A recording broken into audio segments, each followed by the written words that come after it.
말씀 가지고 하나님을 믿노라 하는 제목으로 추수감사주일 주시는 하나님의 은혜의 말씀을 나누기 원합니다. 우리 추수감사주일이니까요, 우리 옆에 분하고 먼저 인사할까요? 당신이 있어서 감사합니다. 당신이 있어서 감사합니다. 함께 해주셔서 감사합니다. 아멘, 아멘, 아멘. 예. 모두들 아시겠지만 이 미국이란 나라가 이 청교도의 눈물 그리고 감사로 시작한 나라입니다. 감사가 우리가 사는 미국이란 나라의 기초라고 할 수 있어요. 오직 신앙의 자유를 위하여 위험을 불사르고 정말 180톤이니까 정말 작은 배예요. 그 작은 배인 메인플라워를 타고 146명의 청교도들이 몸을 싣고 이 미국 땅으로 도착했습니다. 그들이 도착하여 117일 동안 항해 끝에 도착하여 미국 동부에 도착한 시간이 바로 1620년 12월 26일 크리스마스 다음 날이었어요. 그리고 그 다음 해에 봄이 되기 전에 그 신대륙, 이 미국 땅에서 추위와 배고픔으로 그들 중에 44명이 목숨을 잃었습니다. 이제 100명밖에 남지 않은 그 청교도들이 다음에 새해가 되어 봄이 되어서 씨를 뿌리고 농사를 지었는데 농작물이 자라질 않는 거예요. 기후 조건이 땅에 안 맞는 거죠.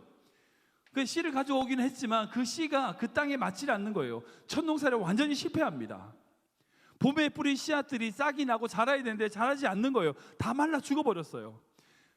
이제 가을이 돼서 이제 여름이 지나면서 이제 곡식을 거두어들이고 겨울을 지내야 되는데 어떻게 해야 되나 두려워하고 불안에 떨고 있을 그때에 그 땅에 인디언들이 찾아와서 그들을 도와줍니다. 인디언 추장인 사우세트라고 하는 자가 씨앗과 그 땅에 맞는 씨앗과 재배 기술을 알려줬어요. 그리고 여름부터 다시 그것을 공작물을 심기 시작하여 옥수수, 감자, 호박 등 그런 핵곡식을 거두어들여서 추수할 수 있었습니다. 그래서 그 100명밖에 남지 않은 그 청교도들이 그 첫 열매를 가지고 하나님께 감사를 드리며 그 자신들에게 도움을 줬던 인디안들을 초대하여 함께 잔치를 열고 함께 찬양하고 영광 돌렸던 절기가 바로 우리가 잘 아는 추수감사절의 시작입니다. 여러분들, 청교도들이 드렸던 그 감사는요, 뭐가 풍성하거나 많아서 드린 게 아닙니다. 그들은 여전히 황무지에 있었어요. 황무지 벌판입니다. 넉넉하지도 않고요, 풍부하지도 않습니다. 그저 옥수수 몇 개, 감자 몇 개로 하루하루를 연명하며 살아가고 있는 그때에 그들은 감사했습니다. 넘쳐나서 드린 감사가 아니라 절망할 수밖에 없는 그 환경 속에서도 감사를 발견하는 것, 여러분, 그것이 바로 추수감사절의 정신입니다. 2023년 우리 추수감사주를 맞이해서 우리가 추수감사절을 지킨 그 청교도들의 정신을 기억해야 되는 거예요. 비록 무화과 나무가 무성하지 못하고 포도나무가 없고 감람나무에 열매가 없고 우리와 양의 소가 없다 할지라도, 그 모든 힘든 환경이나 할지라도 그 어려운 환경 속에서도 우리의 감사는요, 결코 멈춰서는 안 된다는 겁니다. 휴스턴 제일침례교회의 찰리 스탠리 목사님이란 분의 유명한 일화가 있습니다. 제가 예전에 설교 때 한 말씀드렸던 것 같아요. 그 스탠리 목사님께서 젊으셨을 때에 목회를 하시다가 영적 침체기에 빠지셨어요.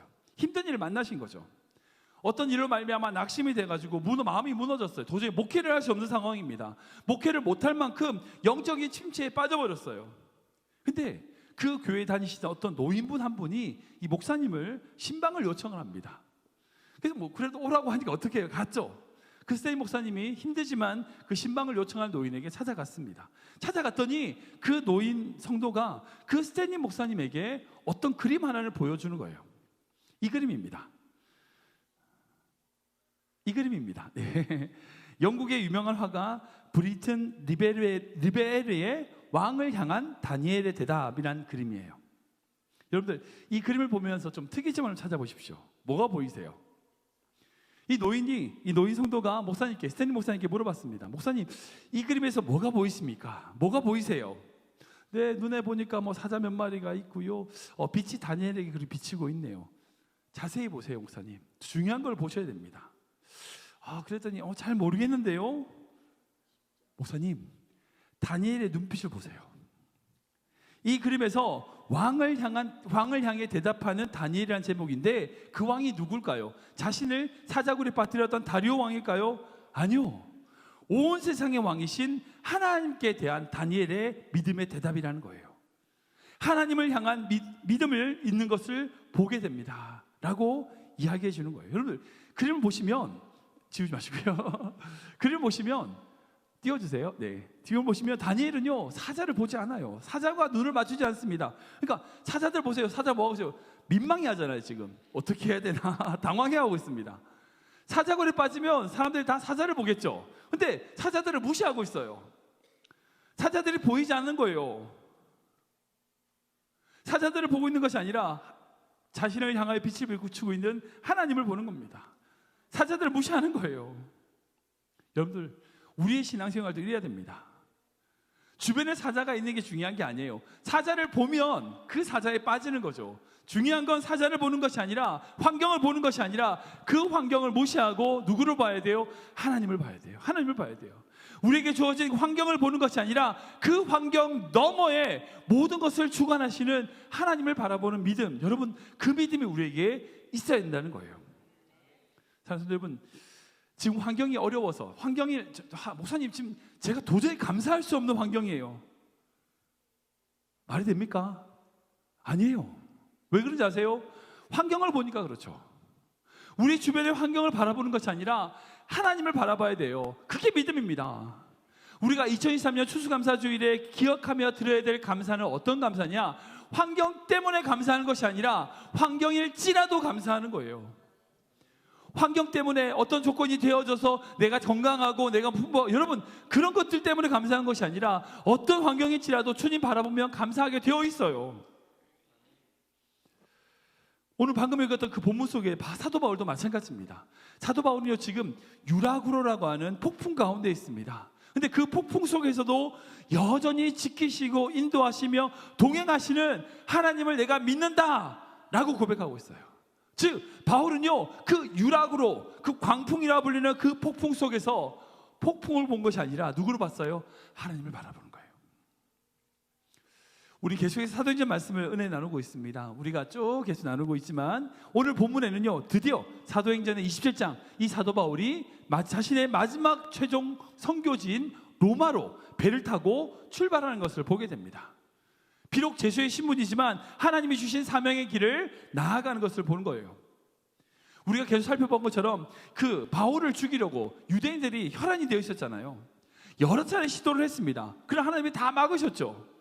이번도 마찬가지예요. 유대인들이 바울을 죽이려고 하니까 바울을 가이사랴에서 로마로 옮기기 위하여 누가 출동하느냐? 바로 로마 황제의 친위대인 아구스토대의 호송을 바울이 받게 돼요. 마침 어떻게 됐는지 모르겠지만 로마로 되돌아가는 그 아구스토대, 이게 뭐냐? 그 로마 황제의 친위대입니다.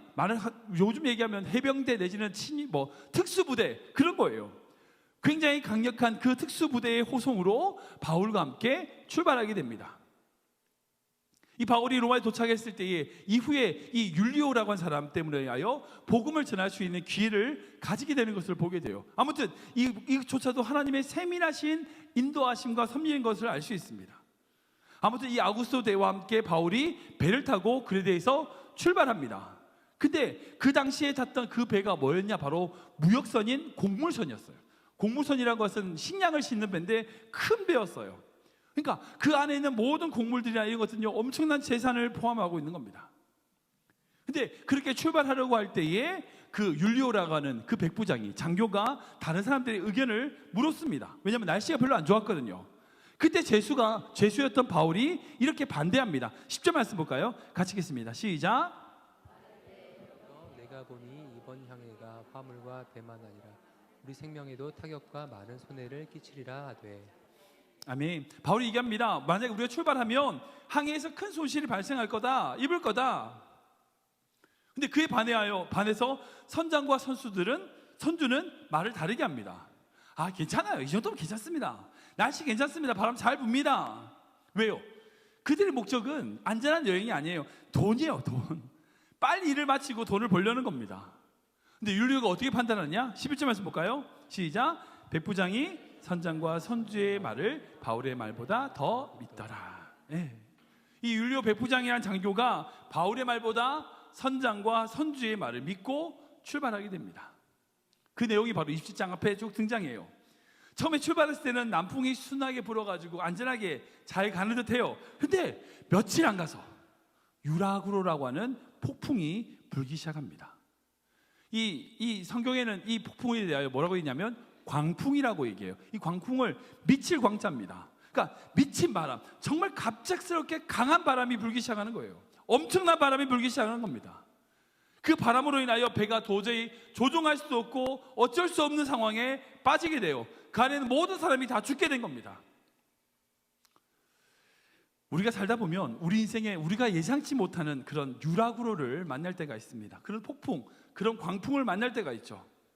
여기서 유라구로라는 것은요, 다른 게 아니라 우리가 감당할 수 없는 문제들을 의미합니다. 어떤 사람은 경제적인 유라구로가 몰아치시는 분들이 있습니다. 어떤 사람은 가정에 유라구로가 몰아치시는 가정도 있어요. 또 어떤 분은 관계 가운데 유라구로의 어떤 그런 환경에 그런 것을 경험하는 분들도 계십니다. 아직 지금까지 난 그런 거 한 번도 없습니다 라고 말씀하시는 분들도 계실 것이고, 아니면 지금 그런 유라구로에 빠져 계시는 분들도 이 자리에 계실 거라고 생각합니다. 제가 참 생각해보니까 오랜 시간 동안 사역을 했어요. 제가 1997년도에 처음 26살에 교육전사로 사역을 시작해서 지금까지 약 25년간 목회자로 이제 섬겨왔습니다. 수많은 교회 그리고 많은 가정들을 제가 목회하면서 섬겼는데, 제가 그렇게 사역하면서 알게 된 공통점이 있어요. 뭔지 아세요? 그거는 모든 가정에 문제가 다 있다는 거예요. 문제 없는 가정 없다는 거예요. 작든지 크든지 어떤 종류든지 어려움과 폭풍이 모든 가정들마다, 모든 교회마다 있더라는 거예요. 여러분들, 우리가 그럴 때 어떻게 대처해야 됩니까? 우리에게 폭풍이 다가올 때에 그 폭풍을 우리가 어떻게 이겨내야 됩니까? 여러분들, 매년 추수감사절 때마다 그럼 제가 앞에 말씀드린 것처럼 그래도 감사해야 된다, 많이 배우죠. 하나님이 다 은혜입니다, 물론 다 배우죠. 그런데 정작 인생의 폭풍이 다가오면 그러지 못하잖아요. 그렇게 할 수 없잖아요. 그렇게 연약한 우리의 모습을 보게 됩니다. 우리가 이 추수감사절에 맞이하여 믿고 의지해야 되는 믿음이 어떤 믿음일까요? 오늘 본문을 보면 대표적인 3명이 등장하죠. 첫 번째는 율리오입니다. 이 율리오는 바로 권력을 상징해요. 그 로마 황제의 친위대장의 백부장이니까, 장교니까 권력을 상징합니다. 여러분들, 권력이 있으면 좋을까요, 안 좋을까요? 좋아요. 권력이 있으면 얼마나 편한데요.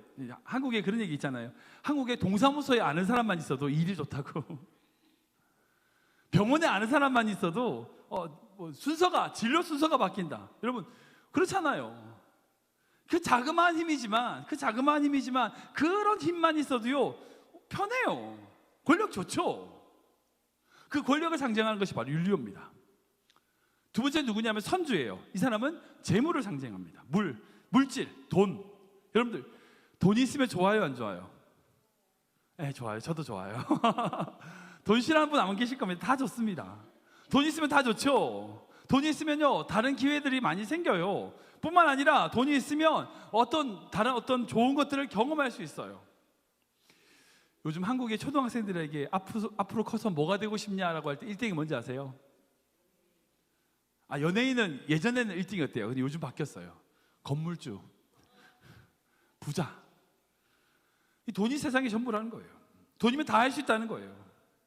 그 돈을 상징하는 것이 바로 선주입니다. 세 번째는 선장이에요. 선장. 이 선장은 뭐냐? 바로 그 배를 잘 아는 사람, 기술자, 실력이라고 할 수 있어요. 여러분들, 실력이 있으면 좋아요, 안 좋아요? 좋죠. 그 실력을 쌓기 위해서 공부시키잖아요. 공부도 하고요, 자기 실력을 쌓습니다. 남들보다 다른 기술, 다른 능력, 여러분, 그래야 세상에 대접을 받죠. 공부 많이 하는 이유, 똑똑해지는 이유, 분명히 그 실력을 갖기 위한 겁니다. 그 실력이 있으면요 좋아요. 남들보다 그러기 위하여 더 열심히 노력하고 세상에서 인정받으려고 노력합니다. 근데 그 높은 기술을 가지고 그 실력을 상징하는 것이 바로 이 선장이라고 할 수 있어요. 근데 보세요, 이 3명의 사람이 오늘 본문처럼 광풍, 이 유라구로를 만나게 되면 어떻게 돼요? 그가 가진 권력, 그가 가진 재물, 그가 가진 실력 소용이 있어요, 없어요? 소용없어요. 아무 소용없어요. 그런 유라굴 앞에서는요, 그 모든 것들, 인간의 모든 것들이 아무 소용이 없더라고요. 돈으로 해결할 수 있습니까? 절대 못해요. 제가 어느 유튜브에서 봤는데 어떤 분이 이제 할머니 되신 분이 막 통곡을 하신 모습을 봤어요. 뭐냐면 자기가 재산이 있었는데 그 재산 때문에, 그 유산 때문에 자식들이 싸운다는 거예요. 너무 심하게 싸워서 원수처럼 지낸다는 거예요. 차라리 자기에게 재산이 없었으면 좋겠다는 거예요. 자기에게 재산이 없으면 자기들이 안 싸울 텐데 라고 하시면서 통곡하는 모습을 본 적이 있습니다. 돈은요 결국 가정의 문제를 해결하지 못해요. 지식도 마찬가지입니다. 인간이 아무리 똑똑하고 잘나서도요 그렇게 지식 가진 사람들이 더 문제가 많아요. 가정에 나름 실력이 있다고 하는 사람들이 더 가정의 관계 가운데 문제를 많이 생기게 되는 것을 보게 돼요. 즉 인간이 가지고 있는 여러 가지 것들로요 우리에게 다가오는 유라구를 이겨낼 수가 없어요. 결국 바울이라고 상징되는 하나님의 능력, 하나님의 은혜만이 우리의 그 모든 유라구를 이겨낼 수 있다는 거예요. 다시 할게요. 바울로 상징되는 하나님의 능력, 하나님의 은혜만이 우리가 만나는 모든 유라구를 이겨낼 수 있는 거예요. 아멘.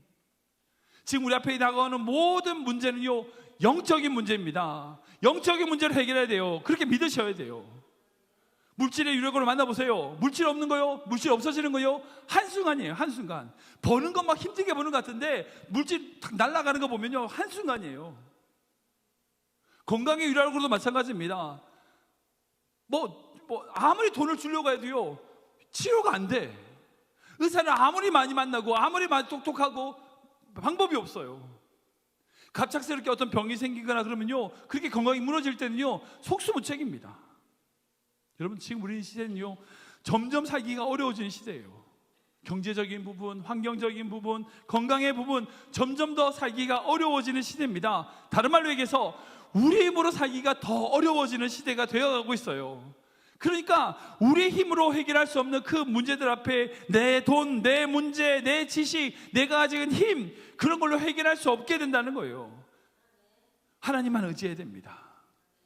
이때 바울의 외침을 들어볼까요? 25절 말씀입니다. 같이 읽겠습니다. 시작. 여러분이 안심하라. 나는 내게 말씀하신 그대로 되리라고 하나님을 믿노라. 아멘.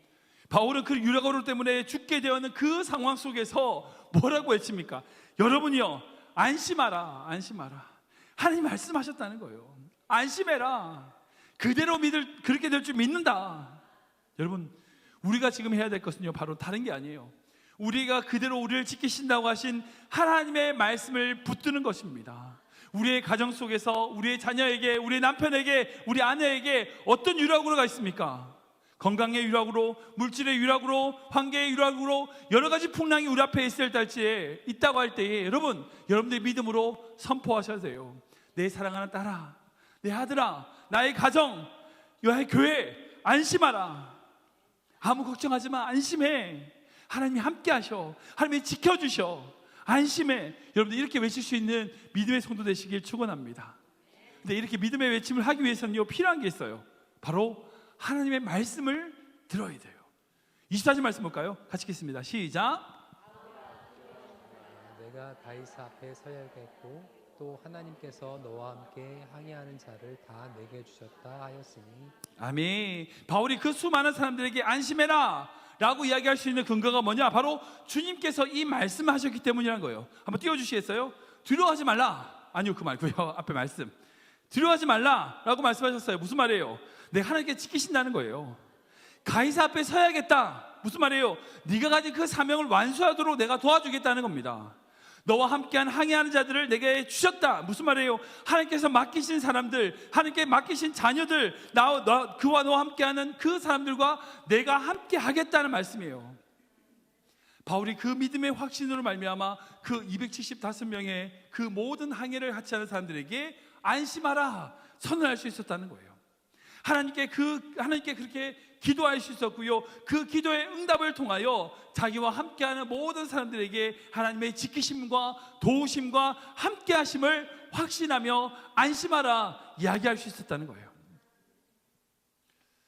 우리 한국에 우리 민족에 믿음의 큰 별들이 있습니다. 너무나 큰 별들인데 그 중에 한 분이 바로 가나안 농군학교의 김용기 장로님이란 분이에요. 이제 띄우시면 돼요. 이분이세요.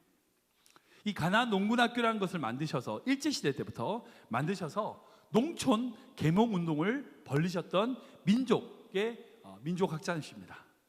장로님이시고 민족을 깨우셨던 위대한 분이셨어요. 여러분, 이 가나안 농군학교가 그 당시에 피폐해져가는 농촌을 다시 살리는 중요한 계기가 되었고, 이후에 이 가나안 농군학교를 중심에 두고 새마을 운동이 이어졌습니다. 그러니까 새마을 운동의 시초가 이 가나안 농군학교였어요. 근데 이분이 더 유명한 게 있어요. 뭐냐면 중보기도로 유명하세요. 일제시대 때부터 산속의 땅굴, 토굴을 파고 거기서 하루에 5시간 이상씩 나라와 민족을 위하여 기도하신 것으로 유명합니다. 근데 그 토굴 앞에 쓰여진 문장이 바로 여기 있는 조국이여 안심하라, 내가 기도하고 있다는 거예요. 이 기도를 이제 가나안 농군학교가 이제 새로 입구에 돌로 새겼고, 그곳에 다시 지은 기도터에 이렇게 가나안 안심하라 조국이여, 이 온결해요, 이렇게 써놓은 걸 볼 수 있습니다. 하나님께 그렇게 이 김용기 장로님은 기도했어요. 하나님께 5시간씩 자기 민족과 우리 나라를 위하여 5시간씩 기도하면서 그 기도 속에서 외칠 수 있었습니다. 조국이여 안심하라, 내가 기도하고 있다. 여러분도 그런 외침을 가정 가운데 하실 수 있겠습니까? 혹시 여러분들 자녀 가운데 엄마, 아빠, 저희 그 때문에 너무 힘들어요, 이런 문제 때문에 힘들어요, 이런 문제, 고통이 있어요, 어려움이 있어요, 제 인생 가운데 폭풍이 다가왔어요. 그때 여러분들 뭐라고 얘기할 수 있어요? 뭐라고 얘기하실 수 있겠습니까? 사랑하는 내 딸아, 내 아들아, 안심해라, 내가 기도하고 있어. 사랑하는 내 남편, 사랑하는 내 여보, 안심하세요, 내가 기도하고 있어요. 혹시 우리 교회 가운데 어떤 문제가 보이십니까? 우리 교회 안에 어떤 문제가, 어려움이 있는 것 같아 보이세요? 그러면 그 교회 때문에 쓰러질 것 같으세요? 그때 그 상황 속에 이렇게 선포할 수 있겠습니까? 나의 교회에 안심하라, 내가 기도하고 있다. 목사님 걱정하지 마세요, 제가 기도하고 있습니다. 여러분, 이렇게 말할 수 있는 성도가 있으면 얼마나 행복할까요? 이 자리에 계신 모든 성도님들이 그렇게 선포할 수 있기를 주님을 축원합니다. 우리 인생 가운데 폭풍이 없을 수 없어요. 다 있어요. 폭풍이 없을 수 없어요. 다 있어요. 근데 그 폭풍 속에서 율료, 선장, 선주, 인간의 모든 방법으로 좌절하고 무너지고 정말 쓰러져 있는 그 순간에 믿음의 성도는 그 사람들에게 내가 기도하고 있으니 안심하라 외칠 수 있는 겁니다. 그게 믿음이에요. 그러기 위해서는요, 그 폭풍을 바라보지 않고 그 폭풍 너머에 일하시는 하나님을 바라보며 기도해야 된다는 겁니다. 그렇게 기도함으로 환경을 넘어 주님으로 인하여 주님이 안심하라 하신 그 약속의 말씀을 믿고 붙잡아야 된다는 거예요. 그래서 그 안심하라고 선포할 수 있게 되는 겁니다. 다른 성도분 여러분, 하나님의 말씀의 능력을 믿으십니까? 네, 맞습니다. 우리 이사야 말씀인데 같이 볼까요? 같이 읽겠습니다. 시작. 비와 눈이 하늘로부터 내려서 그리로 되돌아가지 아니하고 땅을 적셔서 소출이 나게 하며 싹이 나게 하여 파종하는 자에게는 종자를 주며 먹는 자에게는 양식을 줌과 같이 내 입에서 나가는 말도 이와 같이 헛되이 내게로 돌아오지 아니하고 나의 기뻐하는 뜻을 이루며 내가 보낸 일에 형통함이니라. 아멘. 이사야의 하나님의 주신 말씀이 너무 귀한 말씀인데 뭐냐면, 하나님의 말씀이라는 게 어떤 거냐, 마치 비와 눈이 이 땅에 내리잖아요. 물이 내렸다가 다시 수증기 올라가서 다시 쏘라클 돌아가잖아요. 근데 물이 내려왔다가 그냥 올라가는 게 아니라는 거예요. 그렇게 비가 내려서 물이 내리게 되면 그 물로 인하여 어떻게 된다고요? 생물이 자라고 곡식이 자라는 거예요. 마찬가지로 하나님의 말씀에 임하면 그 말씀이 임하는 것으로 끝나는 게 아니에요. 그 말씀은 어떻게 된다고요? 하나님의 기뻐하시는 일, 하나님의 뜻을 이루게 된다는 거예요. 하나님의 입에서 나온 그 모든 말씀은 하나님의 뜻을 이룬다는 겁니다. 그것이 바로 말씀의 능력입니다. 우리가 말씀의 그 능력을 믿으면 우리 삶 속에 어떻게 돼요? 말씀의 능력이 나타날 수밖에 없는 거예요. 여러분들 이 믿음 가지시기 바랍니다. 제가 예를 들면 이런 거 있을 거예요. 우리 서현자매가 우리 베이스로 치고 너무 귀하잖아요. 제가 이제 약속을 하나 하면, 만약에 서현자매가 나중에 몇 년 될지 모르겠지만 나중에 결혼할 때 제가 김치 냉장고 하나 사드릴게요. 박수 치시면 안 되고, 예예요. 예를 드는 겁니다. 제가 김치 냉장고 사주겠습니다라고 약속을 했어요. 근데 만약에 진짜 들어보세요. 만약에 제가 그렇게 약속을 해놓고 나서 제가 죽어버리면 제가 죽어버렸어요. 그럼 그 약속이 유효한가요? 안 유효한가요? 그러니까 예를 들면 서현 자매가 저희 딸한테 찾아가서 너희 아빠가 나한테 김천사님 냉장고 사주기로 했어라고 쪼를 수 있을까요? 안 되죠. 제가 죽었으니까. 약속을 지킬 사람이 없어지니까 소용이 없어요. 제가 아무리 진심으로 약속을 해도요, 그 약속이 유효할 수가 없어요. 제가 죽어버리면. 그 약속을 한 사람이 살아있는가 아닌가가 진짜 중요하게 되는 거예요. 여러분들, 하나님이 살아계심을 믿으십니까? 살아계심을 믿으십니까? 그럼 왜 의심하세요? 하나님 우리에게 수많은 약속을 주셨어요. 나의 의로운 손으로 너를 붙들리라. 내가 너와 함께 하겠다. 성경은 우리에게 수많은 약속입니다. 이건 약속의 책이에요. 올드 테스타먼트, 뉴 테스타먼트 무슨 말이에요? 옛 약속, 새 약속인 거예요. 이건 다 하나님의 약속입니다. 그런데 그렇게 약속하신 하나님이 죽으셨어요? 아니요, 지금도 살아계십니다. 그 하나님이 살아계신다고 믿는다면 이렇게 약속하셨던 수많은 약속들은 이루어진다고 믿게 되는 거예요. 내가 너를 굳세게 하리라. 내가 너를 도와주리라. 두려워하지 말라. 나의 의로운 손으로 너를 붙들리라. 여호와는 나의 목자시니 내게 부족함이 없으리로다. 이렇게 수많은 약속들은 지금도 진행 중이며 우리가 하나님이 살아계실 동안은 그 약속은 반드시 이루어진다는 것을 믿으시기 바랍니다. 그렇다면 그 약속을 믿는다면 나에게 어떤 폭풍이 오고 어떤 환난이 오고 어떤 유라굴라가 찾아온다 할지라도 그 신실하신 약속을 믿고 나아갈 수 있는 거예요. 많은 성도들이 안 믿어요. 그 약속을 말로는 믿는다고 이야기하지만 실제로 그 약속을 안 믿어요. 겉으로는 그리스도인이라고 말하지만 문제가 오고 폭풍이 오고 어려움이 왔을 때는 하나님의 말씀을 붙드는 것이 아니라 방금 얘기했던 율료와 같은 힘, 선주와 같은 돈, 선장과 같은 기술, 실력, 그런 지식, 여러분들 그런 방법으로 해결하는 그리스도인들이 얼마나 많아요. 말씀으로 의지하고 말씀으로 믿고 의지해야 됩니다. 철저히 말씀을 붙들 때에, 그 말씀을 믿을 때에 우리 인생 가운데 하나님께서 주시는 그 평안함과 안심으로 나아갈 수 있게 되는 거예요. 말씀을 정리하고 있습니다. 오늘은 2023년 추수감사주일입니다. 우리가 추수감사절에 우리 삶에 하나님께 감사드리며 찬양드리며 예배드릴 이유가 무엇일까요? 환경이 좋고 아이들 잘 자라고 공부 잘하고 아프지 않고 나름대로 돈도 벌고 그런 것 때문에 감사하십니까? 아니에요. 그분의 말씀을 믿기 때문입니다.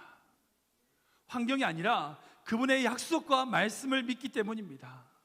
우리가 그렇게 이 추수감사주일에 더욱더 간절히 기도해야 될 것은요, 다른 게 아니에요. 하나님 저에게 말씀을 붙들게 하여 주시옵소서. 하나님 나에게 믿음을 주시옵소서. 어떤 환경일지라도 그 환경 바라보지 않고 주님 바라보는 믿음 주시옵소서. 그 믿음이 있을 때에 우리에게 주신 하나님의 약속과 은혜, 그 놀라운 것들이 바로 우리에게 실현되는 그 놀라운 은혜 될 줄 믿으시기 바랍니다.